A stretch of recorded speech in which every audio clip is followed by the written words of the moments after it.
Diversity, Equity, and Inclusion Hour. This is a very special hour today. We are actually going to be having our Dean's Town Hall where they are going to focus on the legacy of J. William Fulbright.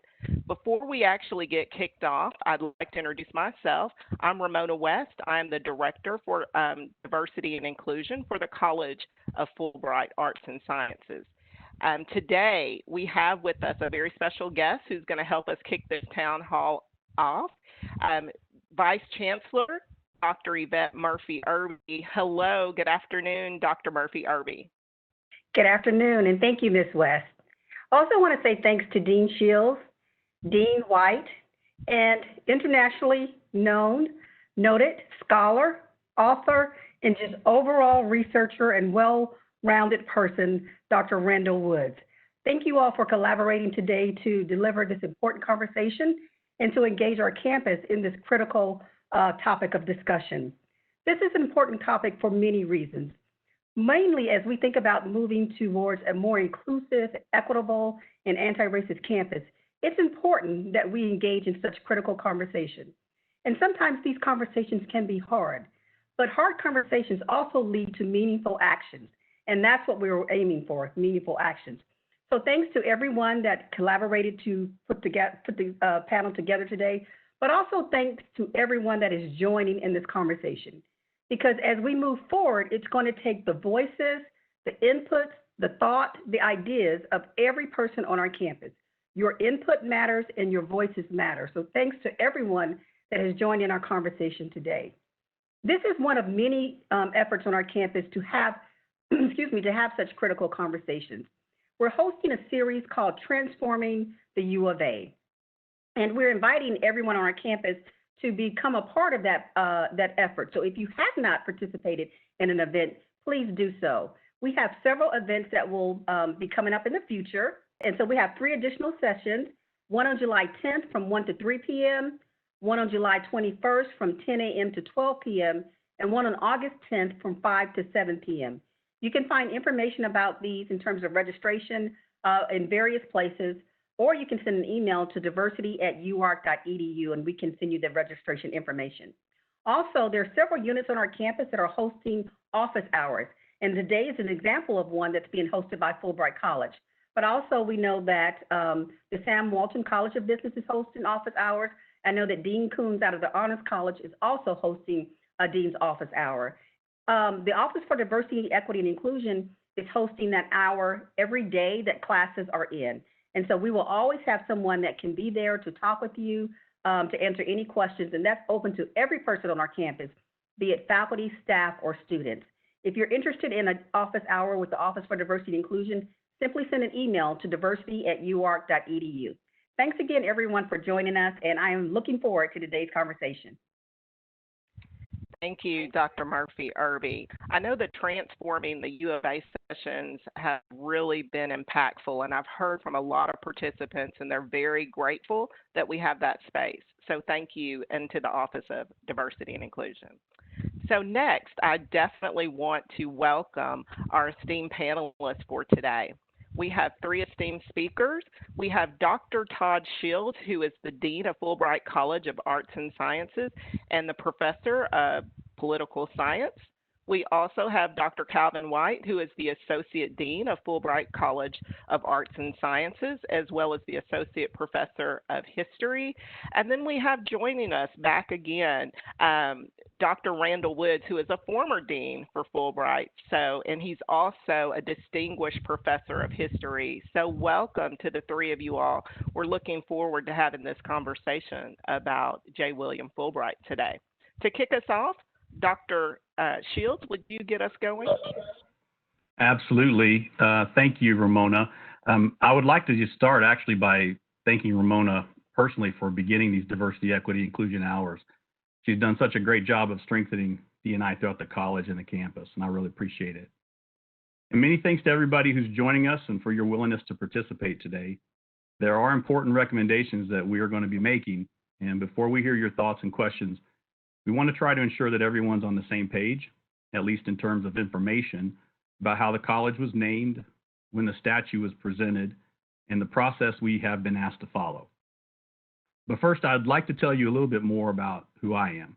I've worked at the University of Arkansas since 1994, and I've served in several administrative roles here at the university. My research focuses on racism, prejudice, sexism, ageism, and people with disabilities. Most recently, my co-author and I published a book about how contemporary political parties have used racism, sexism, and uncompromising fundamentalist religion to achieve electoral victories during the last 60 years. While I'm originally from New Jersey, I wanted to be part of a state institution committed to educating and advancing the lives of students in one of the poorest and least educated states of the country. All right, let me shift gears and talk about why is the college named after Senator Fulbright. Now, I want to be clear, we're here to provide information, listen, and answer your questions. We're not here to make excuses for Senator Fulbright. We simply want to make sure everyone understands who he was, how he became associated with the Colleges of Arts and Sciences. In 1981, the Stevens family, who managed one of the world's most successful investment companies, gave the university approximately $1 million. The gift was used to help the college raise private funding in the future. Today, we call this our development office, and contemporary public universities are dependent on private donations. During the current capital campaign, Fulbright College, we've raised over $220 million. And while most of that was designated to create the new School of Art, there are millions designated for need-based scholarships, fellowships, and graduate student stipends. Arts and Sciences is the only college on campus that relies primarily on private funding to support our efforts to obtain additional gifts and donations. In exchange for the gift from the Stevens family, the university agreed to name the college after Senator Fulbright. Now, question I've received a lot. Did the university know about Fulbright's record on civil rights when they accepted this gift? Yes, I am sure they did. The intention and motivation for the gift and the naming, at least based upon what I know, were focused on his successes, not his sins. I'm not saying that was the right decision. I'm just telling you what I believe their motivations were. My colleagues, Dr. Woods and Dr. White, know much more about the history of Senator Fulbright than I do. But I believe the campus was motivated to celebrate his achievements in other areas, such as his opposition to the Vietnam War, his opposition to McCarthyism, and the creation of the largest international exchange program in the world.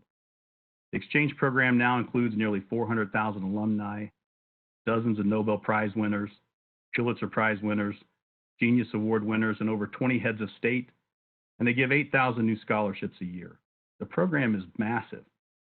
By comparison, Walmart, the world's largest retailer, operates in about 30 countries around the world. 30 countries.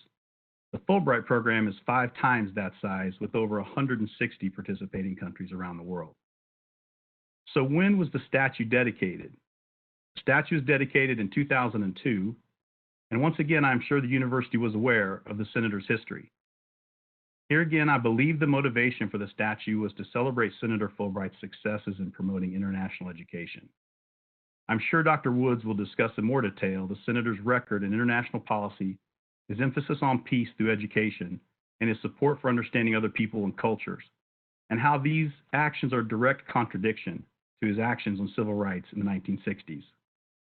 Moving forward then, who ultimately makes a decision about the statue or the college's name?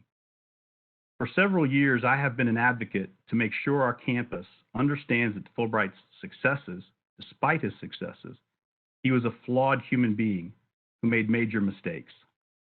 Ultimately, however, the statue belongs to the university, not the college, so I only make recommendations. Similarly, naming buildings and colleges is not a decision that I get to make. And in this case, that decision also involves a contractual agreement between the university and the Stevens family. The chancellor has recently asked Provost Charles Robinson and I to follow a process that has been successfully used at other institutions making these types of decisions.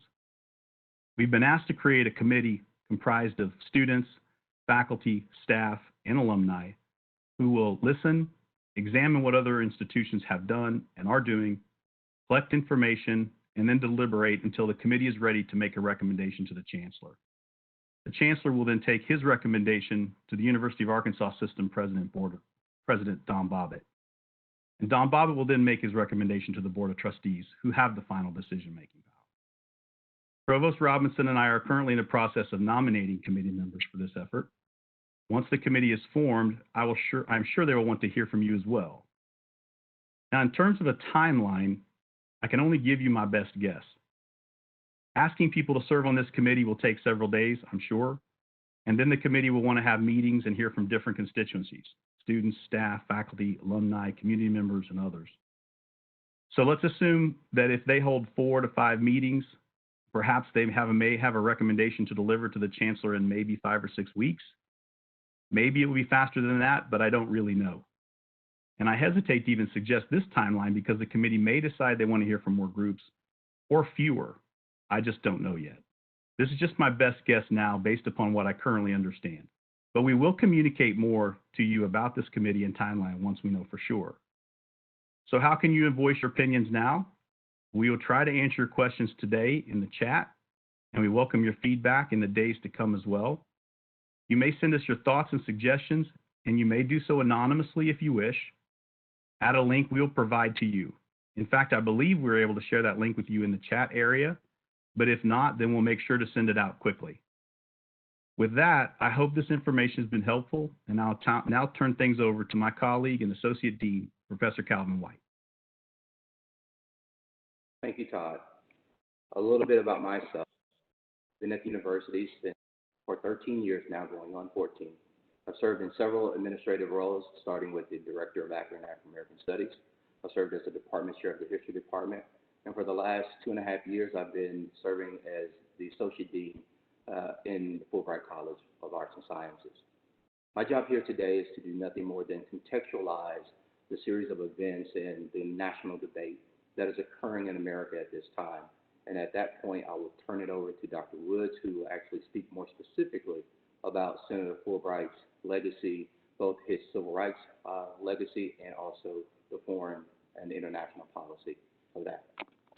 It can be argued that America's debate and troubled history about the proper place of statues and memorials we're currently witnessing started back during the post-years of Reconstruction and exploded during the turn of the 20th century with the efforts of the United Daughters of the Confederacy. The Daughters of the Confederacy's efforts were mainly twofold. Number one, they wanted to erect monuments in dedication to Confederate soldiers during a time when many Confederate soldiers were dying. They believed that it was a way to honor their bravery, their brave fight, and a cause that placed their will against the might of the nation. Number two, they romanticized the Confederate cause that would become known as the lost or great cause, which often glorified the Knights of the Ku Klux Klan, not as a white supremacist organization it is labeled as today, but one that saved Southerners, their homes, and women from what they referred to as Negro rule. The Lost Cause glorified Confederates as patriots and continued to subjugate African Americans to positions of inferiority. According to the Southern Poverty Law Center, the United Daughters of the Confederacy sponsored more than 450 monuments, buildings, plaques, and other tributes to the Confederacy. Although there are hundreds of these statues and memorials that stand on courtyard grounds and in public spaces across America, two of the most prominent stand in Arlington Cemetery and the other, the infamous Stone Mountain in Georgia. The Arlington National Cemetery Memorial was erected in 1914 on Confederate President Jefferson Davis's birthday. Although it features several prominent scenes, one of the most disturbing to African Americans featured a crying so-called black mammy figure holding a white baby under her arms and another white child tugging at her apron. We know that this feature was added by the artist as a way of disputing what he called the inaccurate depictions of blacks displayed by Harriet Beecher Stowe in Uncle Tom's Cabin. The other, the infamous Stone Mountain, on the other hand, depicts Civil War General Stonewall Jackson, Robert E. Lee, and Jefferson Davis, the President of the Confederacy. The monumental work would require 8 years to complete at a cost of $2 million. Today, roughly $6 million. As Southern history skewed the monument, the saying became, the Confederacy furnished the story, God furnished the mountain. But perhaps the most significant aspect of the wall that would never see the light of day occurred when Georgia United Daughters of the Confederacy member Carolyn Plain requested Klansmen be represented in the marker because the Klan, according to her, saved the Southerner from Negro domination and carpetbagger rule, again showing a bias toward the actual historical events that occurred. Though its influence has always been most pervasive in the South, you see these monuments even spring up north of the Mason-Dixon line. In 1912, the Daughters of the Confederacy placed a plaque in Brooklyn, New York, commemorating Robert E. Lee, and today a road still remains named for the Confederate general in the borough. But perhaps the most troubling legacy of the Daughters of the Confederacy was their successful efforts to codify the myth of the lost cause. Now, you may ask, how did they do that? By controlling school books and teaching a narrative of Southern history that both white and black children were taught, and one that we still fight against today. For example, they opposed books that they felt that did not accord full justice to the South. They rejected any book that called Confederate soldiers traitors, rebels, or any school material that depicted the Civil War as a war of rebellion. They argued that the South did not fight to hold slaves, rather it was more of a war about states' rights. They rejected books that spoke of slaveholders as cruel or unjust to their slaves. They rejected any material that glorified Lincoln while vilified Jefferson Davis. In many ways, this became the historical narrative that said that many blacks were happy and content slaves, and that blacks were better off as slaves while downplaying Jim Crow and the terror that was often unleashed on blacks in their communities. In sum, it is easy to see why so many African Americans take exception to the monuments and statues that are actually dominating our public spaces today. In many ways, it became the Southern white supremacy hidden in plain sight that many African Americans see. So, why is this critical to our situation about Fulbright and our Fulbright statute? We want to try to inject a really, truly informative conversation that we will be moving forward with several different constituencies. But what we must fight against is doing what we as historians call telling history from the personal.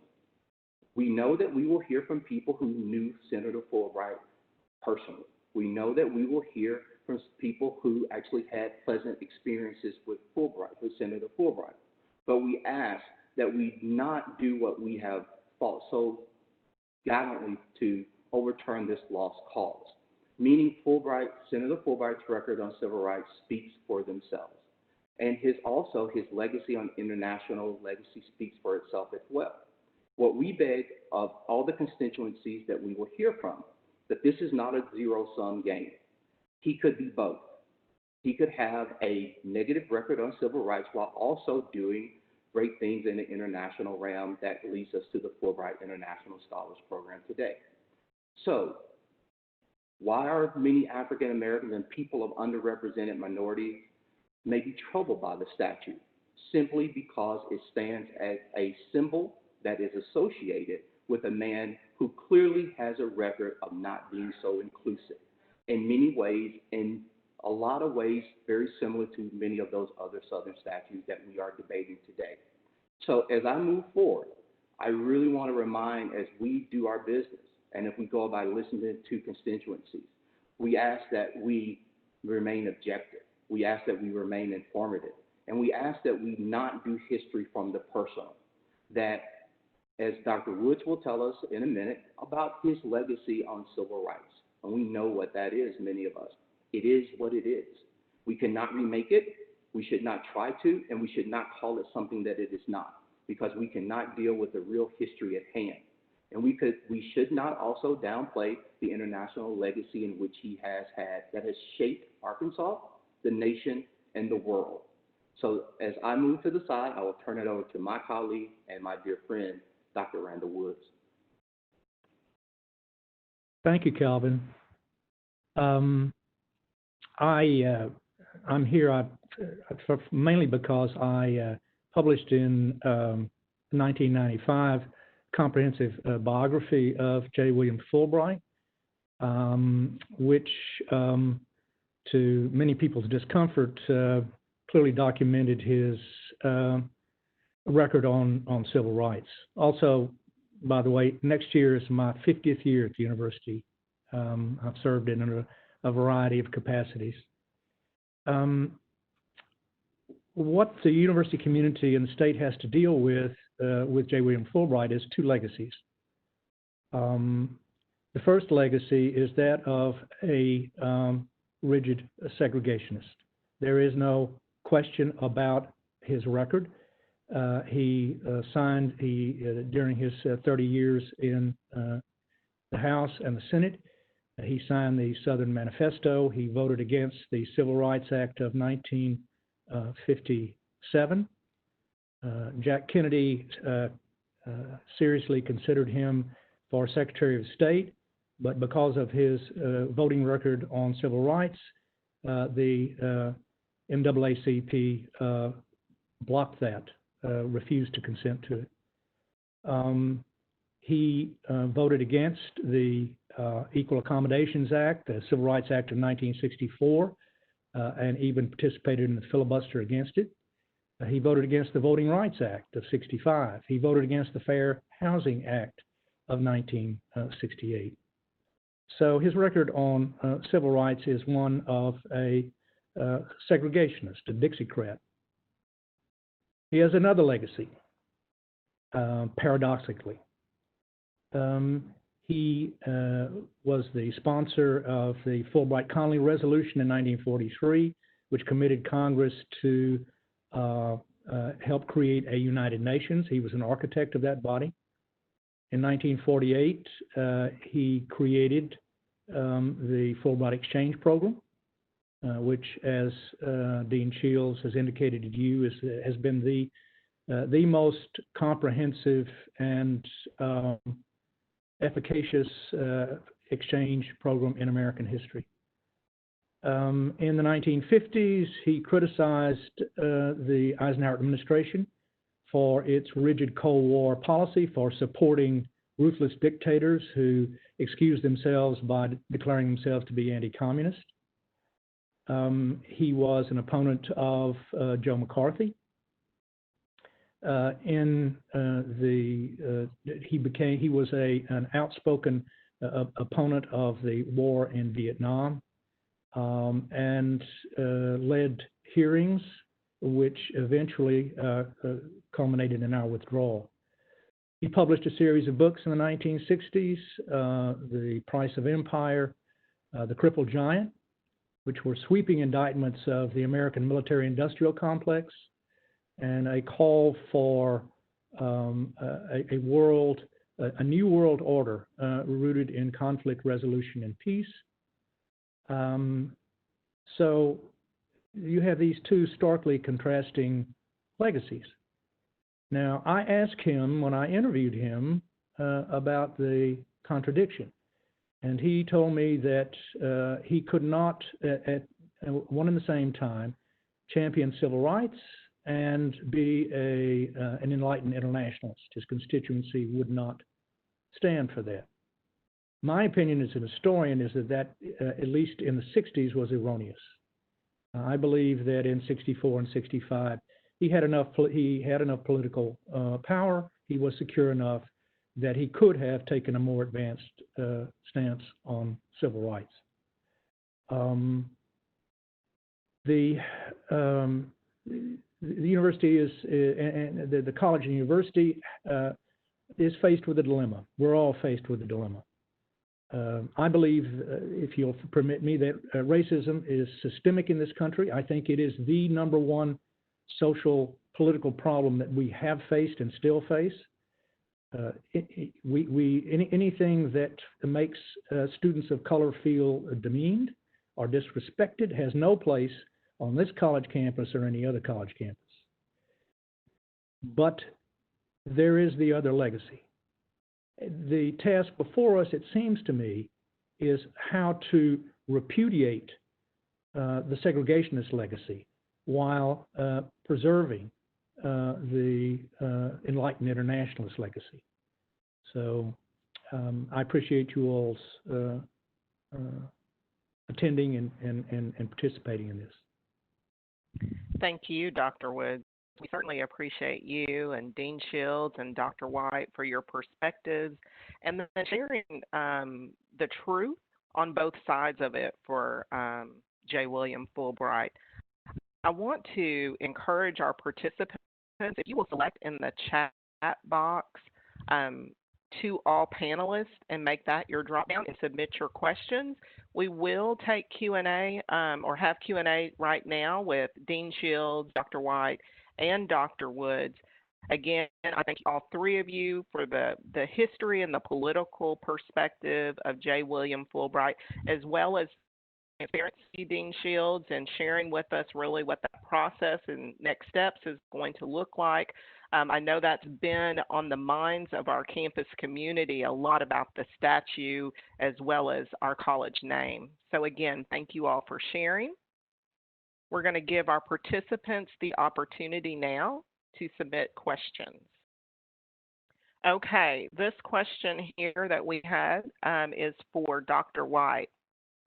Again, thank you for the question. Dr. White, it says, what did you mean when you said that there isn't a zero-sum game? Meaning when I say there's not a zero-sum game, we have to be honest and have an actual intellectually honest conversation about Senator Fulbright. Meaning, yes, his civil rights record is clear. However, that does not take away from the totality of the man and what he did in the international realm. Too many times when we often wade into these waters, we want to act as if things are zero-sum. Either you're this or you're that. And for most of us, all human beings are much, much more complicated than that. Now, what resolution we come to rectifying what I am referring to as Fulbright with this two-ness will be above my pay grade, meaning I will help in any way that the dean and the provost office deems appropriate to me help resolve this. But what I want to remind everyone as we wade through this and we look through this appropriately, that it doesn't have to be all one or it doesn't have to be the other. We're much more complicated human beings. And what I thought about certain things at 22, as a 46-year-old, more mature frontal lobe adult, I may feel a little different about those things. So that's what I'm saying. I do not offer an apologetic view for Fulbright's civil rights stance. So I want to make that clear here. And I'm going to say that again. I do not make an apologetic stance for his civil rights leanings. But I do understand, too, of the relevance of the international legacy in which he has left. And that's what makes this issue so hard to wade through, and which will make it a very tough, get to a very tough conclusion as we wade through this. Thank you, Dr. White. I appreciate that. Our next question is, how many calls for the removal of the Fulbright statute and or the changing of the college's name were actually made before June 2020? And if there were calls for the change, why weren't they done earlier? And so first, all three of you may have a perspective, but I would definitely like to start first with Dean Shields. Sure. Thanks, Romona. Yes, you know, I was actually aware because of Randall's book. Before concerns were brought to my attention, Dr. Woods' book brought the contradictions and the sins of Senator Fulbright to my knowledge. One of the things that I have wanted to do for several years is, at minimum, contextualize the history, the successes and the sins of Senator Fulbright. I know that it sounds like it's something that would be easy to do. It was not something that we could get permission to do. I think we associate deans could remind me, but I think 2 or 3 times we got so far as to have verbiage that we wanted to post, not only by the statue on probably the podium, but also inside Old Main, where Senator Fulbright's picture was hanging before. At minimum, we wanted to do that. I wanted students to, and faculty and visitors to know that there was this person who had some things that are pretty amazing and had some things that are pretty devastating too. Thank you, Dean Shields. I appreciate that. Dr. White or Dr. Woods, do either of you all want to comment on the calling for the statue or the name change for the college when we knew about this prior to June? Well, I can give you this. I was associate dean when the college was renamed, and the statue was put up right after I left the dean's office. And when the college was being renamed, there was some literature on Mr. Fulbright's opposition to war in Vietnam, but really very little on his domestic record. I didn't understand it fully until I'd done my research.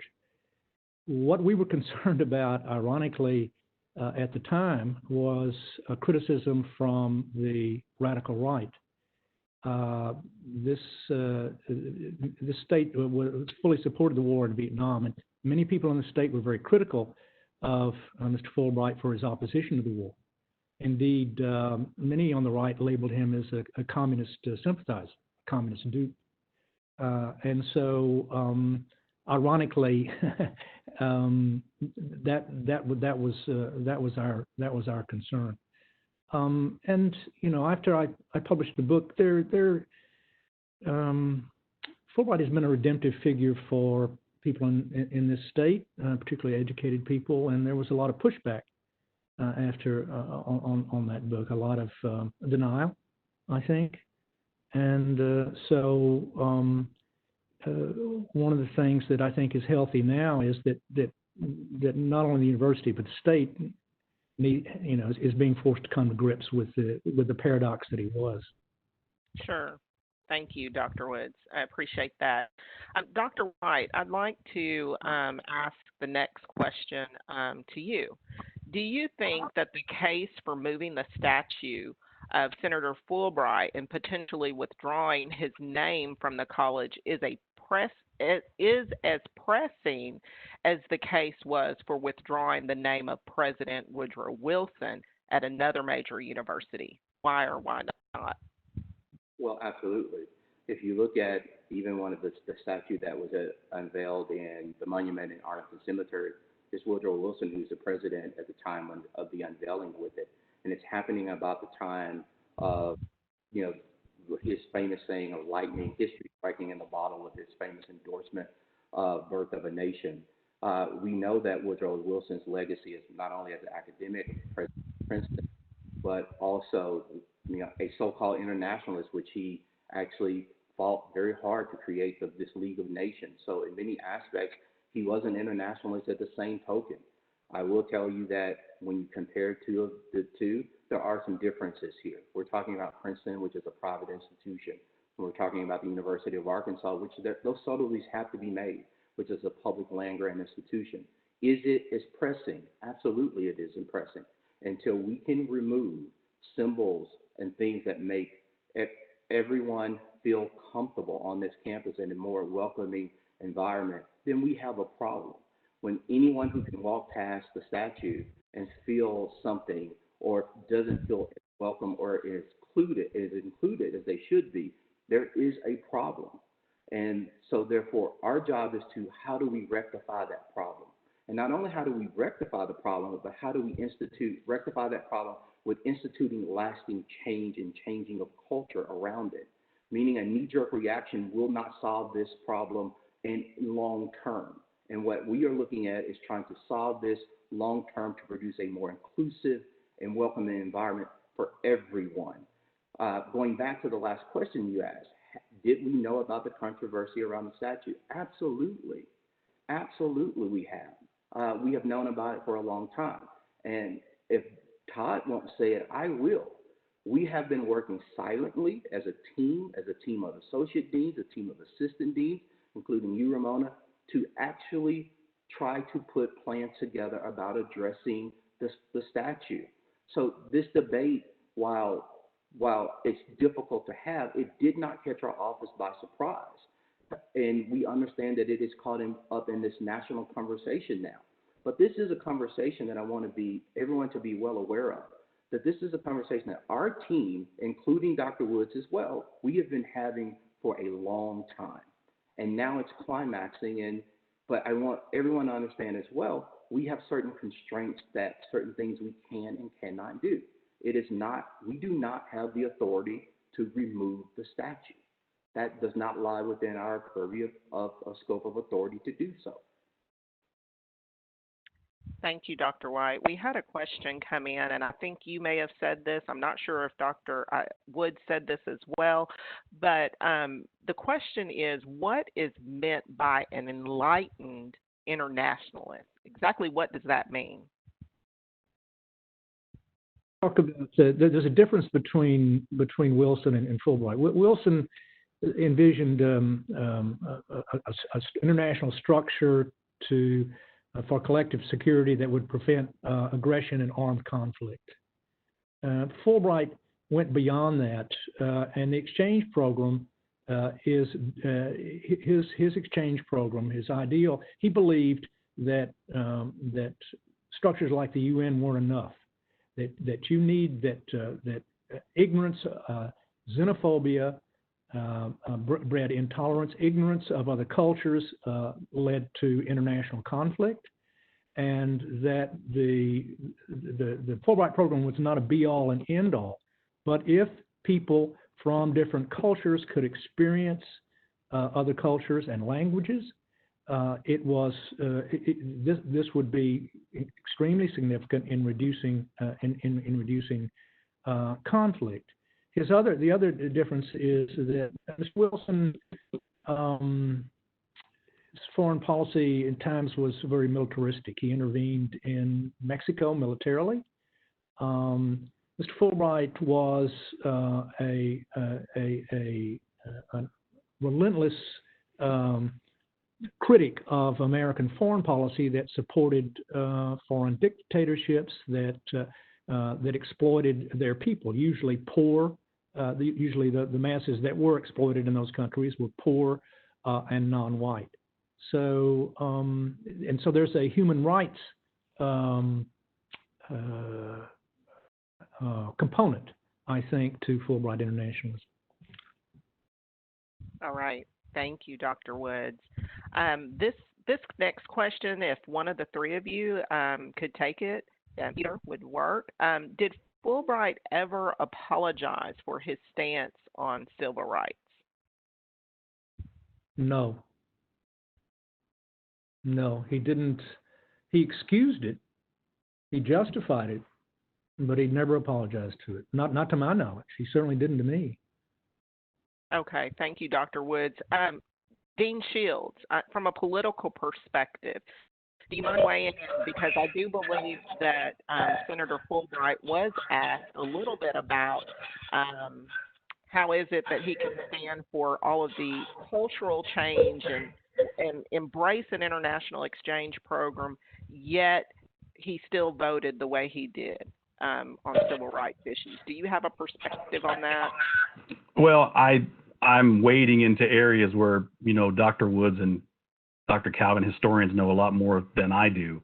I have heard people who worked with the senator say that, he was worried that if he didn't sign Southern Manifesto and oppose civil rights, that he would lose to like a Sheriff Jim Johnson, or he would give up his seat to someone much worse. And I don't know if that political expediency argument is real. Randall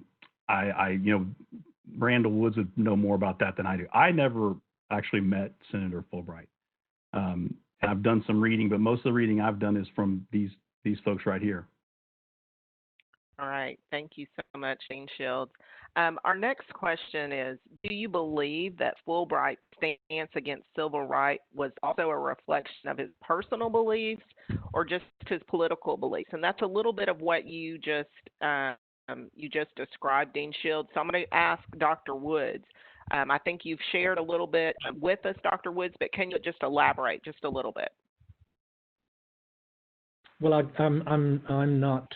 I try to deal in facts. I'm an historian. I can't get in his head. I don't know what his motivations were. All I know is what he told me.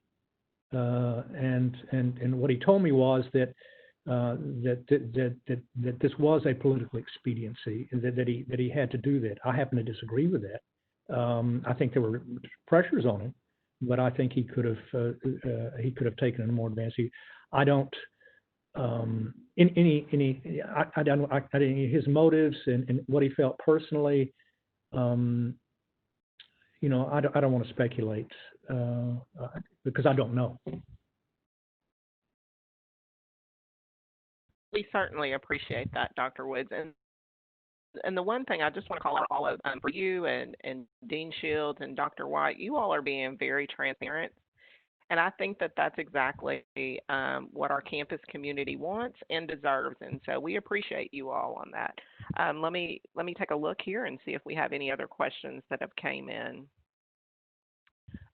Dr. Woods, it says that you mentioned preserving the achievements of Senator Fulbright while repudiating his stance on civil rights issues. How do you propose that this would be done? I have no idea. I have no idea. As to quote Dean Shields, that's above my pay grade.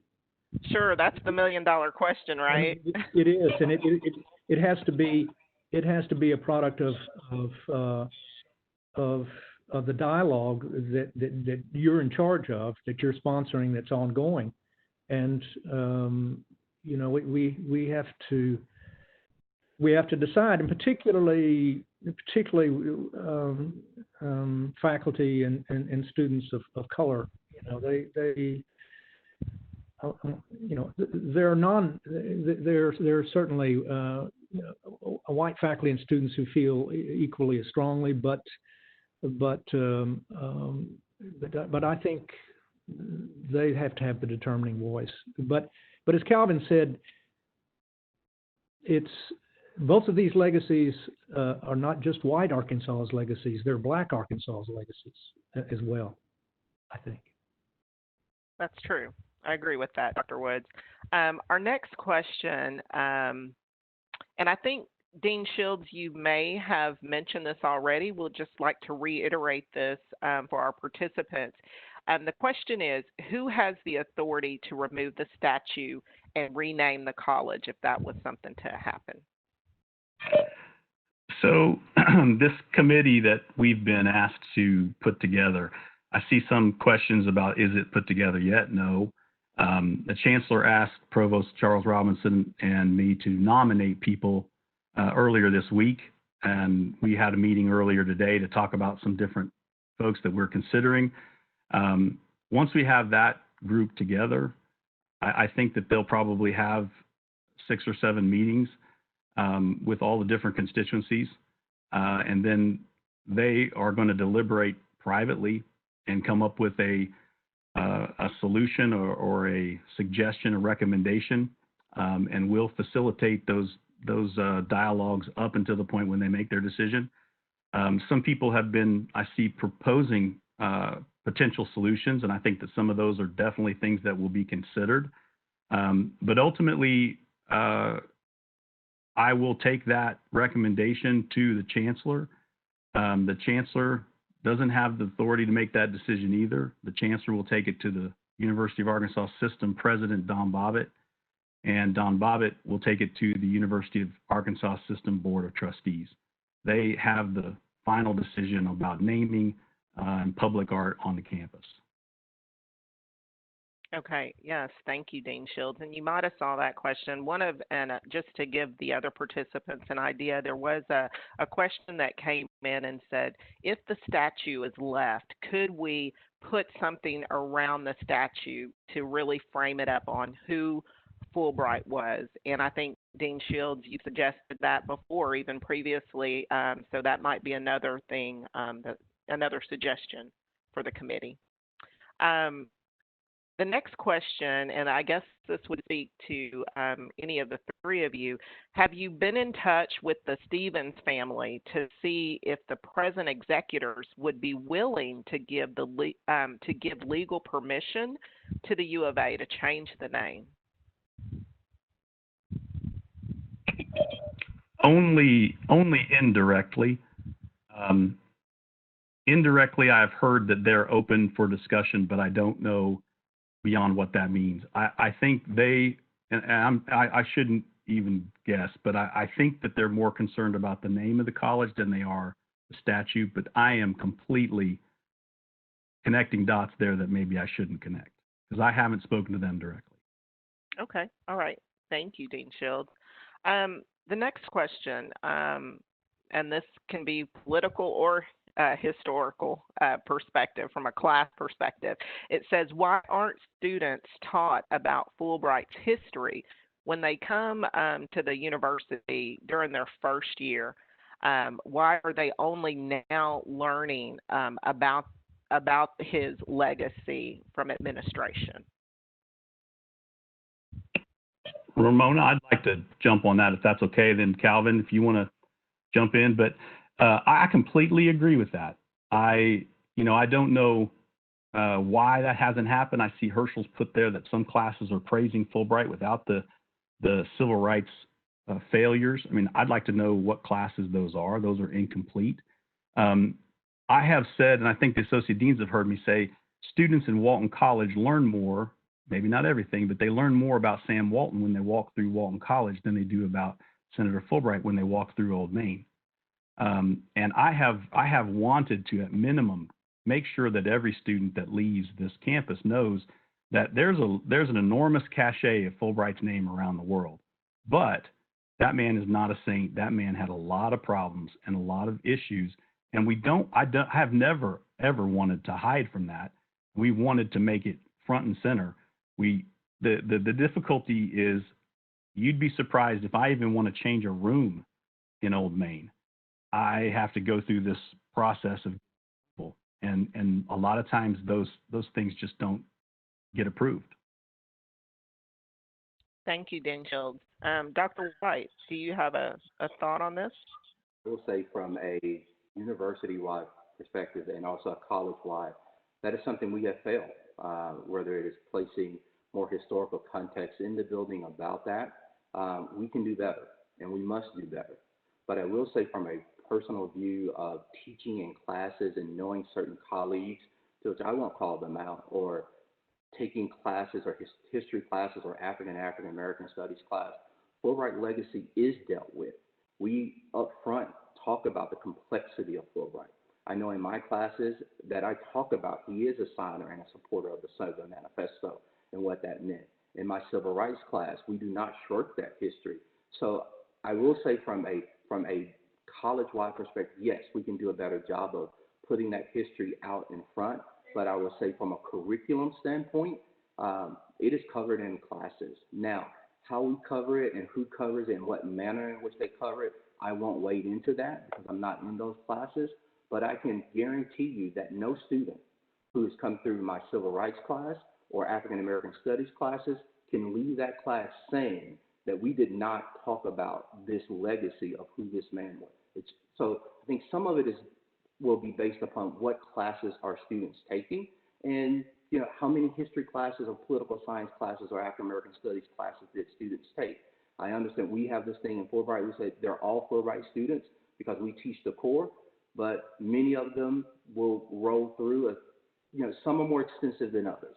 So I will say that this complexity of Fulbright, it is being taught in the curriculum. How extensive, I can't wade into that, and I won't dare do that. But I will tell you from my perspective, no student leaves my class and not understanding the complexity of Fulbright. Thank you, Dr. White. Can I say something about that? Yes, absolutely, Dr. Woods. There's an easy solution to this, and that's to require every student who enters this institution to take 2 semesters of American history before they leave. We used to, in the dark ages, the legislature required us to do that, believe it or not. But increasingly, the liberal arts has been marginalized, and so indeed the mechanisms to enlighten students about the state and its complex history regarding civil rights is there. It's just that they're not exposed to it. They don't have to take it, and so they don't. I don't think a 10-minute spiel to incoming students and their parents is going to do the job. That's just my opinion. Romona, just to wrap this up, I'm going to repeat what Karen Siebold wrote in the chat. Not only is Dr. Woods right that when I came here, was fundamentally much more robust, and students didn't get through without taking a lot more history and political science classes. Now you can take either American national government or a world history class, but more and more students are just APing it. They come here and they have that credit already done, and they skip right through it. Increasing numbers of students are doing that.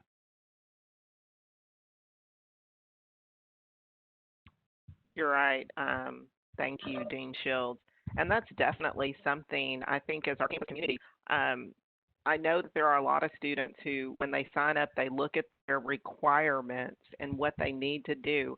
But and most definitely to continue to educate ourselves, to be lifelong learners, that may be something that we should look into as students, right? And continuing to take those classes that will offer us truly that history in order for us to think about what we're dealing with in the present time to change the future. So thank you all for that perspective. The next question, and we likely have time for just a couple of more questions, is what is the relationship of the University of Arkansas to the Fulbright Exchange Program? Is there a connection between this conversation that we're having here today and potential conversations that the State Department might be having? So yes, there has been an effort to increase our relationship with the Fulbright Foreign Scholarship Board and the State Department. I have hosted them in their meetings here at the University of Arkansas twice since I've been dean.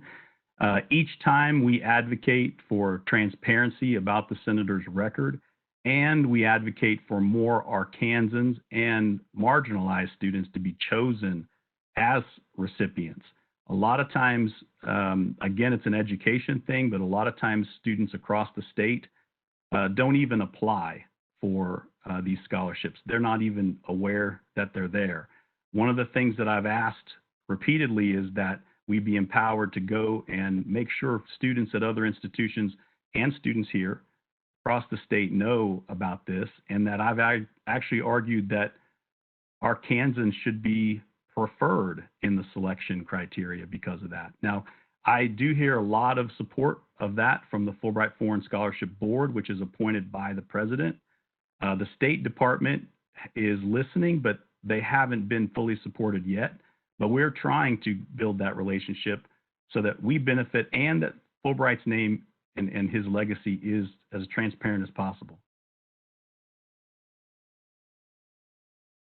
Thank you, Dean Shields, on that board and what you're doing.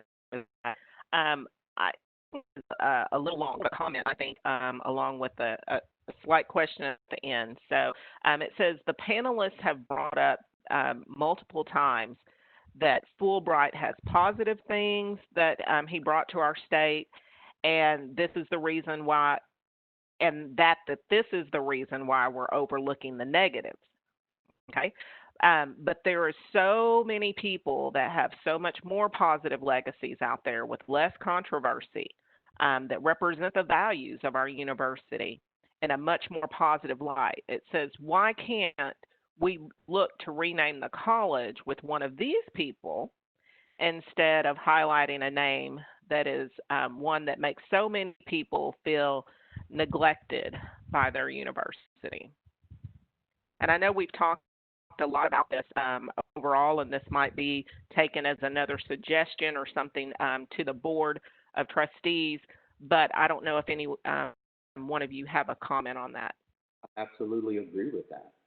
Here's again, I think what I will say is about the honesty and the sincerity of the people who are sitting here and having what is a very difficult conversation to have. And at the same time, understanding, trying to keep some of your personal beliefs out of this. I see nothing wrong with that comment. And yes, that's why at times it is in our best interest to be on the right side of history. Yes, there are people out there who are less controversial. Yes, there are many other people who are deserving of name opportunities across not only this campus, but across every campus in the University of Arkansas system and also the Arkansas state system and every other affiliated university system in this state. And they are hard pressed to come by many times because many naming rights are tied to money. And that's the way it is. I'm not saying that's right, but that is many times the way it is. We were honored to have a hall named after Dr. Clark and Dr. Morgan, two long-term and time faculty members who served our campus and served it very, very graciously served in a time that was a lot more difficult than the road that I've had to hoe. But we understand too what that meant, and most of the time that is given to a name. That naming option is given behind money, and the honor of that happening because there was no money tied behind it. I agree with whoever submitted that comment. That not only is the Dr. Morgans and the Dr. Clarks and the Nudie Williams and the Dr. Donaldsons of this state are deserving of naming rights. But we know that there's systematic things, there's systemic things within the system that prohibits that. And those lie along economics. Totally agree. You get no pushback from us about that. So I want to be open and I want to be honest and I want to have a fair conversation with you. As the associate dean of Fulbright College, I agree with you wholeheartedly. Thank you, Dr. White. Certainly appreciate those comments. This will be our last question for today. It says, while the committee and dean's office decides, wouldn't an easy solution to acknowledge and highlight the troubled history of Fulbright's legacy in the About the College section on our website, wouldn't this be a great way to do this? And I'd say yes. This is actually in the works. And Dean Shields, would you like to talk a little bit about that? Sure. That's something that we have been approved to do. And we're using language that we'd actually developed a couple of years ago. It's expanded now, but we do have approval to do that. I think it's dialogues like this that have helped us get that type of approval, but that is something that is going to happen. And Romona, if you don't mind, I'd like to say there's been a couple of comments by one of my colleagues here that, and I agree with this comment, that a lot of times the statues and things like that are very, very important, but also symbolic. And the fundamental change comes with funding and with finances. And budgets are moral documents. I mean, we talk about that in our associate dean's meetings all the time. And 3 years ago, when the chancellor asked each college to reallocate 1% of their budget, which all of our budget is in people. It's 97% salaries and people. We decided, and the chairs decided unanimously, that we would reallocate $3 million in assignments to two functions: student success and diversity and inclusion. And it is sad to say, but I'm very glad that Romona is our first diversity and inclusion officer with that as her only focus. But that came about because of reallocations. And I can also tell you that our development efforts, we are focusing very hard on trying to raise money for scholarships for students from underrepresented groups. Thank you, Dean Shields. And irrespective of our college name, I am very grateful for what our college stands for and the diversity in our college, both in the curriculum and the people. I know that we have a lot of work to do, but I do believe that we are starting to really move that needle, and I'm thankful for our leadership. With that said, I'd like to go ahead and close us out. I want to thank you, Dean Shields. I want to thank you, Dr. White and Dr. Woods, for being our speakers. Also, Vice Chancellor Dr. Yvette Murphy-Irby, thank you for kicking us off today for this town hall. It's been an amazing hour. I know I learned a lot, and I hope our participants did too. I do want to give a shout out. We do our D&I hours every week, typically on a Wednesday. This was an exception today, but typically Wednesdays from 3:30 to 4:30. And next week, we are going to be speaking about the Asian American experience in COVID-19. We're going to also have another guest speaker. It's going to be Dr. Erjeen Kong. And so be sure and tune in if you're able to do that. Again, thank you so much, speakers. We really appreciate you all today. And thank you, participants. It would not have been a town hall today without you and your questions. And so thank you so much. And this is not the last time that you're going to hear about J. William Fulbright, the legacy, the statute, the college name. Dean Shields means what he says, and he says what he means, is that he's going to make sure he gets back with us and kind of let us know how this is progressing and what the process looks like, and I'm very grateful for that. So until next time, thank you so much for everyone for joining us today. Have a great afternoon.